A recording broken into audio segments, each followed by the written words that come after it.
just gonna go over a little bit of the interior stuff, and I'll show you the engine and things like that here in a little bit. I just quickly wanted to hit up the interior a little bit better.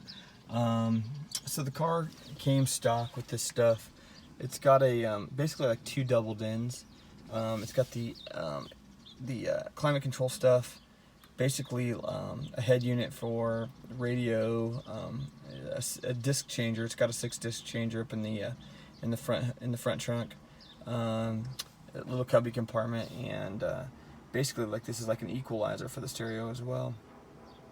You'll see a lot of people will mod them. They'll pull these out right here. They'll move this down here, maybe get rid of the cubby, put the climate control down here, and then knock this whole thing out and throw in a nice double DIN, nav system with like Apple CarPlay or something. But that might be something in the future. It doesn't really bother me too much. To be honest, the nice thing about this car is they already pulled, they disconnected the CD changer. It's still up front, but they just disconnected the wire loom, and they've connected a Bluetooth adapter. So this car actually has Bluetooth for listening to music and navigation and things like that. It's pretty nice. It doesn't do phone calls though for some reason. I don't know why. It's an older version, but my wife's Lexus is the opposite. It'll do phone calls, but it won't play music. This one will play music, but it won't do phone calls.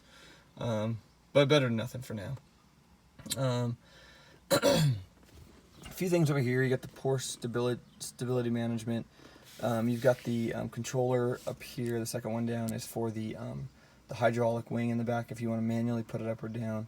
I'll go over this thing in a second, the next one. And then over here, door locks, defrost, windshield wiper stuff. It's got some heat for the seats down here. The door locks are right here in the middle, center console. It's a little confusing at first because you're so used to most cars having them on the doors. This one has them in the center console. And that's pretty much it. Standard stuff, you know.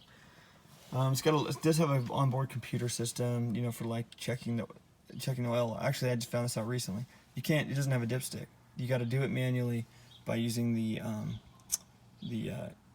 onboard computer system, and it has some criteria. It's got to be on level ground. It's got to be warmed up. It's got to be in neutral, and it'll check it. And it's pretty accurate. It's real neat, but it's just no dipstick. So, anyhow, it does a few other things too. It puts on the boost gauge and stuff like that on the center console. Yeah, as far as interior is concerned, for a 2001 car, I mean, this thing is really nice. It's not perfect. There are some minor things, like you could tell that the guy had, or gal had some his garage door openers up on the visors, and it kind of dented those up a little bit. Not a big deal. It's really hard to tell. I'll see if I can zoom in and get it, but there's actually some delamination, some cracking. You can see one right there. My finger in the way. Delamination, cracking in the steering wheel, and pretty much all of the wood features of this car has some delamination like that. It's not really a big deal. You can't really feel it. I guess you can feel a teeny bit, but it's just the clear cut coming off the wood. Not a big deal. And other than that, back seats again.